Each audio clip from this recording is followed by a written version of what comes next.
ವರ್ಷ ನೀವು ಯಾರ್ಯಾರು CET ಎಕ್ಸಾಮ್ನ ಬರೀಬೇಕು ಅಂತ ಅನ್ಕೊಂಡಿದ್ದೀರಾ, ನಿಮ್ಗೆಲ್ಲರಿಗೂ ಕೂಡ ಈ ಒಂದು ವಿಡಿಯೋ ತುಂಬಾನೇ ಇಂಪಾರ್ಟೆಂಟ್ ವಿಡಿಯೋ ಆಗಿರುತ್ತೆ. ವಿಡಿಯೋನ ಗಮನ ಇಟ್ಟು ಕೊನೆವರೆಗೂ ಕೂಡ ನೋಡ್ತಾ ಹೋಗಿ.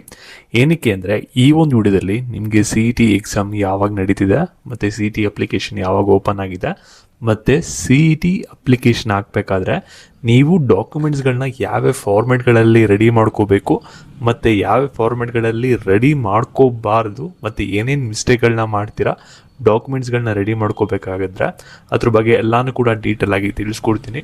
ವಿಡಿಯೋನ ಗಮನ ಇಟ್ಟು ನೋಡ್ತಾ ಹೋಗಿ. ನೀವು ಈ ವರ್ಷ ಏನಾದರೂ CET ಎಕ್ಸಾಮ್ನ ಬರೀತಾ ಇದ್ದೀರಾ ಅಂದರೆ, ಅದಕ್ಕಿಂತ ಮುಂಚೆ ಯಾರು ಚಾನಲ್ ಸಬ್ಸ್ಕ್ರೈಬ್ ಮಾಡ್ಕೊಂಡ್ರಲ್ಲ ಪ್ರತಿಯೊಬ್ಬರು ಕೂಡ ಕೆಳಗಡೆ ಸಬ್ಸ್ಕ್ರೈಬ್ ಬಟನ್ ಅಂತ ಕಾಣ್ತಾ ಇರುತ್ತೆ, ಅದನ್ನ ಕ್ಲಿಕ್ ಮಾಡಿ ಪಟ್ ಅಂತ ಸಬ್ಸ್ಕ್ರೈಬ್ ಮಾಡ್ಕೊಳ್ಳಿ. ಹಾಗೆ ಪ್ರತಿಯೊಬ್ಬರು ಕೂಡ ವಿಡಿಯೋಗೊಂದು ಲೈಕ್ ಕೊಡಿ. ಯಾಕೆಂದರೆ ನೀವು ಮಾಡೋ ಒಂದೇ ಒಂದು ಸಣ್ಣ ಲೈಕು, ಒಂದು ಸಬ್ಸ್ಕ್ರೈಬಿಂದ ನಿಮ್ಗೆ ಇದೇ ರೀತಿ ಕಂಟಿನ್ಯೂಸ್ ಆಗಿ ಅಪ್ಡೇಟ್ಸ್ಗಳನ್ನ ನೀಡ್ತಾ ಇರ್ಬೋದಾಗಿರುತ್ತೆ. ಇಲ್ಲಿ ನೋಡಿ, ಮೊದಲೇ ಹೇಳ್ತಾ ಇದ್ದೀನಿ, ಈ ಒಂದು ಸರ್ವಿಸ್ ಯಾರಿಗೆ ಬೇಕಾಗಿದೆ, ಯಾರಿಗೆ ನೀಡಿದೆ ಅವ್ರು ಮಾತ್ರ ಕಾಂಟ್ಯಾಕ್ಟ್ ಮಾಡಿ. ಇಲ್ಲಿ ಕಳೆದ ಒಂದು 4 to 5 ಇಯರ್ಸಿಂದ ನಿಮ್ಮ ಪರ್ಸ್ನಲೈಸ್ ಗೈಡೆನ್ಸ್ನ ಕೊಡ್ತಾ ಬಂದಿದ್ದೀವಿ ಸ್ಟೂಡೆಂಟ್ಸ್ಗಳಿಗೆ. ಇಲ್ಲಿ ನಿಮಗೆ 2 ರೀತಿ ಸರ್ವಿಸ್ ಇರುತ್ತೆ. ಅದ್ರ ಬಗ್ಗೆ ಎಲ್ಲ ಇನ್ಫಾರ್ಮೇಷನ್ ಬೇಕು ಅಂದರೆ ಈ ಒಂದು ನಂಬರ್ಗೆ ವಾಟ್ಸಪ್ ಮಾಡಿ, ನಿಮಗೆ ಹೆಚ್ಚಿನ ಇನ್ಫಾರ್ಮೇಷನ್ ಸಿಗುತ್ತೆ. ಅಲ್ಲಿ ನೀವೇನಾದರೂ ಕಾಲ್ ಮಾಡಬೇಕು ಅಂತ ಇದ್ದೀರಾ ಅಂದರೆ, ನಿಮಗೆ ಇಂಟ್ರೆಸ್ಟ್ ಇದೆಯಾ ಇಲ್ವ ಅನ್ನೋದನ್ನ ತಿಳ್ಕೊಂಡು ನಿಮಗೆ ಯಾವೊಂದು ಟೈಮಲ್ಲಿ ಕಾಲ್ ಮಾಡ್ಬೋದು ಅನ್ನೋದನ್ನ ನಾವು ಇನ್ಫಾರ್ಮ್ನ ಮಾಡ್ತೀವಿ. ಈ ಒಂದು ಪರ್ಸ್ನಲೈಸ್ ಗೈಡೆನ್ಸಲ್ಲಿ ನಿಮ್ಮ CET ಮತ್ತು NEET ಅಪ್ಲಿಕೇಶನಿಂದ ಹಿಡಿದು ನೀವು ಕಾಲೇಜ್ ಹೋಗಿ ಅಡ್ಮಿಷನ್ ಆಗೋವರೆಗೂ ಕೂಡ ಇದು ಸರ್ವಿಸ್ ವ್ಯಾಲಿಡ್ ಇರುತ್ತೆ. ಇದ್ರ ಬಗ್ಗೆ ಹೆಚ್ಚಿನ ಇನ್ಫಾರ್ಮೇಷನ್ ಬೇಕು ಅಂದರೆ ಈ ಒಂದು ನಂಬರ್ಗೆ ವಾಟ್ಸಪ್ ಮಾಡಿ. ಇದು ಪೇಯ್ಡ್ ಸರ್ವಿಸ್ ಆಗಿರುತ್ತೆ, ಇದು ಯಾವುದೇ ಥರದ ಫ್ರೀ ಸರ್ವಿಸ್ ಆಗಿರೋದಿಲ್ಲ. ಯಾರಿಗೆ ಇಂಟ್ರೆಸ್ಟ್ ಇರುತ್ತೆ ಅವ್ರು ಮಾತ್ರ ಕಾಂಟ್ಯಾಕ್ಟ್ ಮಾಡಿ. ಸುಮ್ಮನೆ ಎಲ್ಲರೂ ಕೂಡ ಸುಮ್ಮನೆ ವಾಟ್ಸಪ್ಪಲ್ಲಿ ಮೆಸೇಜ್ ಆಗಕ್ಕೆ ಹೋಗ್ಬಿಡಿ, ಸರಿನಾ? ಇವಾಗ ನಾವು ಬ್ಯಾಕ್ ವಿಡಿಯೋ ಬಗ್ಗೆ ಬರೋಣ.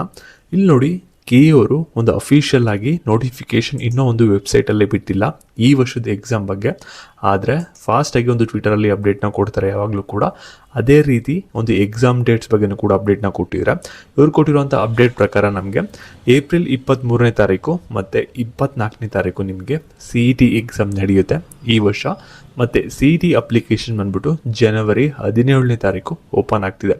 ಇಲ್ಲಿ ಮೊದಲೇ ಹೇಳ್ತಾ ಇದ್ದೀನಿ, CET ಎಕ್ಸಾಮಲ್ಲಿ ನಿಮ್ಮದು ಚೆನ್ನಾಗಿ ರ್ಯಾಂಕಿಂಗ್ ಬರಬೇಕಂದ್ರೆ ನಿಮ್ಮ PUC ಎಕ್ಸಾಮಲ್ಲಿ ಸ್ಕೋರಿಂಗ್ ಮಾಡೋದು ತುಂಬ ಈಸಿ ಇರುತ್ತೆ. ನೀಟಾಗಿ ಓದಿ, ಇನ್ನೂ ಟೈಮ್ ಇದೆ ಎಕ್ಸಾಮ್ಗೆ. ಆದಷ್ಟು ಹೆಚ್ಚು ಸ್ಕೋರ್ನ ಮಾಡ್ಕೊಳ್ಳಿ PUC ಥಿಯರಿ ಎಕ್ಸಾಮಲ್ಲಿ. ಅದರಿಂದ ನಿಮ್ಮ CET ರ್ಯಾಂಕಿಂಗು ಕೂಡ ಬೂಸ್ಟ್ ಆಗುತ್ತೆ. ಮತ್ತು ಪ್ರಾಕ್ಟಿಕಲ್ ಎಕ್ಸಾಮಲ್ಲಿ 1 ಮಾರ್ಕ್ಸ್ ಕೂಡ ಬಿಡೋಕೆ ಹೋಗ್ಬಿಡಿ. ಪ್ರಾಕ್ಟಿಕಲ್ ಎಕ್ಸಾಮ್ ತುಂಬಾ ಡೆಡ್ ಈಸಿ ಇರುತ್ತೆ ಥಿಯರಿ ಎಕ್ಸಾಮ್ಗಿಂತನೂ ಕೂಡ. ಅದಕ್ಕೋಸ್ಕರ ಅಲ್ಲೂ ಕೂಡ ಔಟ್ ಆಫ್ ಔಟ್ನ ಸ್ಕೋರ್ ಮಾಡಿ ಪ್ರಾಕ್ಟಿಕಲಲ್ಲಿ, ಸರಿನಾ? ಈ ಅಪ್ಲಿಕೇಶನ್ ಹಾಕಬೇಕಂದ್ರೆ ಕೆಲವು ಡಾಕ್ಯುಮೆಂಟ್ಸ್ಗಳನ್ನ ರೆಡಿ ಮಾಡಿ ಇಟ್ಕೋಬೇಕಾಗುತ್ತೆ. ಇವಾಗ ನೀವೇನು ಡಾಕ್ಯುಮೆಂಟ್ಸ್ಗಳನ್ನ ರೆಡಿ ಮಾಡಿ ಇಟ್ಕೋಬೇಕು ಅದ್ರ ಬಗ್ಗೆ ತಿಳಿಸ್ಕೊಡ್ತೀನಿ. ಇವಾಗ ನೀವು ಯಾರು ಕೂಡ ವೀಡಿಯೋನ ಮಧ್ಯೆ ಸ್ಕಿಪ್ ಮಾಡೋಕೆ ಹೋಗ್ಬಿಡಿ, ಗಮನ ಇಟ್ಟು ನೋಡ್ತಾ ಹೋಗಿ. ಹಾಗೆ ಇದುವರೆಗೂ ಕೂಡ ವೀಡಿಯೋಗೊಂದು ಲೈಕ್ ಮಾಡಿಲ್ಲ ಅಂದರೆ ಲೈಕ್ ಮಾಡಿ. ಹಾಗೆ ಚಾನಲ್ನ ಸಬ್ಸ್ಕ್ರೈಬ್ ಮಾಡ್ಕೊಳ್ಳಿ, ನೆಕ್ಸ್ಟು ಯಾವುದೇ ಥರದ ಅಪ್ಡೇಟ್ಸ್ಗಳು ಮಿಸ್ ಆಗಬಾರ್ದು ಅಂದರೆ. ಇಲ್ಲಿ ನೀವು ಫಸ್ಟು ನೀವೇನು ಮಾಡಬೇಕಾಗತ್ತೆ ಅಂದರೆ, ನಿಮ್ಮದು SLC ಮಾರ್ಕ್ಸ್ ಕಾರ್ಡು ನಿಮ್ಮ ಹತ್ರ ಇರಬೇಕು. ಯಾಕೆಂದರೆ SLC ರಿಜಿಸ್ಟರ್ ನಂಬರ್ ಹಾಕಿದ ತಕ್ಷಣ ನಿಮ್ಮ name, father name, date of birth ಇದು ಆಟೋಮೆಟಿಕ್ಕಾಗಿ ಫೆಚ್ ಆಗುತ್ತೆ, ಸರಿನಾ? ಅದಕ್ಕೋಸ್ಕರ ನಿಮ್ಮ SLC ಮಾರ್ಕ್ಸ್ ಕಾರ್ಡ್ ಫಸ್ಟು ಬೇಕಾಗುತ್ತೆ. ಮತ್ತು ಸೆಕೆಂಡ್ PUC ಮಾರ್ಕ್ಸ್ ಕಾರ್ಡ್ ಬೇಕಾಗುತ್ತೆ. ನಿಮ್ಮ ಹತ್ರ ಸೆಕೆಂಡ್ PUC ಮಾರ್ಕ್ಸ್ ಕಾರ್ಡ್ ಇಲ್ಲ, ನೀವು ಡ್ರಾಪರ್ಸ್ ಎಲ್ಲ ಫ್ರೆಷರ್ಸ್ ಅಂದರೆ ನಿಮಗೆ ಒಂದು ಸ್ಟೂಡೆಂಟ್ ನಂಬರ್ ಅಂತ ಕೊಡ್ತಾರೆ ಕಾಲೇಜಲ್ಲಿ, ಅದು ಬೇಕಾಗುತ್ತೆ. ಅದ್ರ ಜೊತೆಗೆ ನಿಮ್ಮದು ಒಂದು ರೀಸೆಂಟ್ ಪಾಸ್ಪೋರ್ಟ್ ಸೈಜ್ ಫೋಟೋ ಬೇಕಾಗುತ್ತೆ. ಅದಾದಮೇಲೆ ಒಂದು ಕ್ಯಾಂಡಿಡೇಟ್ ಸಿಗ್ನೇಚರ್ ನಿಮ್ಮದು, ಮತ್ತು ಲೆಫ್ಟ್ ಹ್ಯಾಂಡ್ ಥಂಬ್ ಇಂಪ್ರೆಷನ್ ಬೇಕಾಗುತ್ತೆ. ಮತ್ತು ಮುಖ್ಯವಾಗಿ ಆಧಾರ್ ಕಾರ್ಡ್ ಬೇಕಾಗುತ್ತೆ. ಆಧಾರ್ ಕಾರ್ಡಲ್ಲಿ ನಿಮ್ಮ name, date of birth, father name ಕರೆಕ್ಟಾಗಿ SLC ಮಾರ್ಕ್ಸ್ ಕಾರ್ಡಲ್ಲಿ ಯಾವ ರೀತಿ ಇರುತ್ತಲ್ಲ ಅದೇ ರೀತಿ ಅದು ಮ್ಯಾಚಪ್ ಆಗಬೇಕು. ಮತ್ತು ಒಂದು ಮೊಬೈಲ್ ನಂಬರ್ ಯಾವಾಗಲೂ ಕೂಡ ಆ್ಯಕ್ಟಿವ್ ಆಗಿರುತ್ತಲ್ಲ ಆ ಒಂದು ಮೊಬೈಲ್ ನಂಬರ್ ಬೇಕಾಗುತ್ತೆ. ಯಾಕೆಂದರೆ ನೀವು ಕಾಲೇಜ್ ಹೋಗಿ ಅಡ್ಮಿಷನ್ ಆಗೋವರೆಗೂ ಕೂಡ ಈ ಒಂದು ಮೊಬೈಲ್ ನಂಬರ್ ನಿಮ್ಮ ಹತ್ರನೇ ಇರಬೇಕು. ಅದಕ್ಕೋಸ್ಕರ ಕರೆಕ್ಟಾಗಿರುವಂಥ ಮೊಬೈಲ್ ನಂಬರ್ ಮತ್ತು ಇಮೇಲ್ ಅಡ್ರೆಸ್ನ ಕೊಡಿ. ಮತ್ತು ಬ್ಯಾಂಕ್ ಡೀಟೇಲ್ಸ್ ಕೂಡ ಬೇಕಾಗುತ್ತೆ.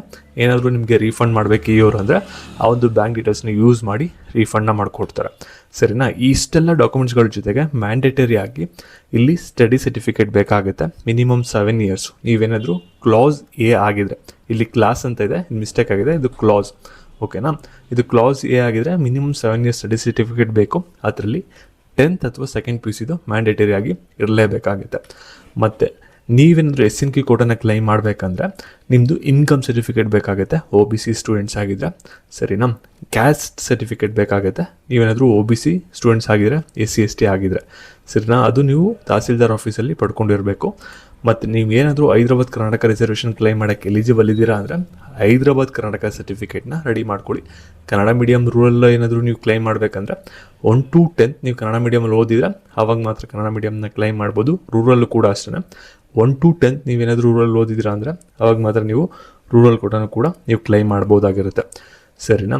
ಇದ್ರ ಜೊತೆಗೆ ನೀವೇನಾದರೂ ಜನರಲ್ ಮೆರಿಟ್ ಸ್ಟೂಡೆಂಟ್ಸ್ ಆಗಿದ್ದೀರಾ ಅಂದರೆ ನೀವು ಒಂದು ನಾನ್ ಕ್ರೀಮಿ ಲೇಯರ್ ಸರ್ಟಿಫಿಕೇಟ್ನ ಮಾಡಬೇಕಾಗುತ್ತೆ ನೀವೇನಾದರೂ ರೂರಲ್ ಕೋಟನ್ನು ಕ್ಲೈಮ್ ಮಾಡೋಕ್ಕೆ. ಮತ್ತು ಫಿಸಿಕಲ್ ಹ್ಯಾಂಡಿಕ್ಯಾಪ್ ಸ್ಟೂಡೆಂಟ್ಸ್ಗೆ ಒಂದು ಫಿಸಿಕಲಿ ಹ್ಯಾಂಡಿಕ್ಯಾಪ್ ಸರ್ಟಿಫಿಕೇಟ್ ಬೇಕಾಗುತ್ತೆ.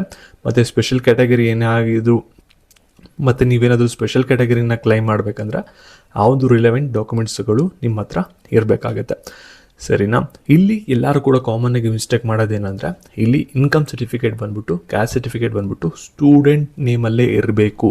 ಫಾದರ್ಸ್ ನೇಮಲ್ಲಿರುವಂಥ ಇನ್ಕಮ್ ಸರ್ಟಿಫಿಕೇಟ್ ಆಗಿರಲಿ, ಮದರ್ಸ್ ನೇಮಲ್ಲಿರುವಂಥ ಇನ್ಕಮ್ ಸರ್ಟಿಫಿಕೇಟ್ ಆಗಿರಲಿ, ಅದು ವ್ಯಾಲಿಡ್ ಇರೋದಿಲ್ಲ. ಅದೇನಾದರೂ ಆಗ್ತೀರಾ ಅಂದರೆ ನೀವು ಅಪ್ಲಿಕೇಶನ್ ಹಾಕಬೇಕಾದ್ರೆ ನಿಮ್ಮ ಅಪ್ಲಿಕೇಶನ್ ರಿಜೆಕ್ಟ್ ಆಗುವಂಥ ಚಾನ್ಸಸ್ ಇರುತ್ತೆ. ಅದಕ್ಕೋಸ್ಕರ ಸ್ಟೂಡೆಂಟ್ ಹೆಸರಲ್ಲೇ ಇನ್ಕಮ್ ಮತ್ತು ಕ್ಯಾಸ್ಟ್ ಸರ್ಟಿಫಿಕೇಟ್ನ ಮಾಡಿಸ್ಕೊಳ್ಳಿ. ಮತ್ತು ಈ ಒಂದು ಸರ್ಟಿಫಿಕೇಟ್ ಏನಿದೆಯಲ್ಲ ಇದು ಅಡ್ಮಿಷನ್ ಟೈಮಲ್ಲಿ ಸಬ್ಮಿಟ್ ಮಾಡಬೇಕು. ಇವಾಗ ನಾವು ಆನ್ಲೈನ್ ಅಪ್ಲಿಕೇಶನ್ ಹಾಕ್ಬೇಕಾದ್ರೆ ಆ ಒಂದು ಡೀಟೇಲ್ಸ್ಗಳನ್ನ ನಾವು ಎಂಟರ್ ಮಾಡಬೇಕಾಗುತ್ತೆ.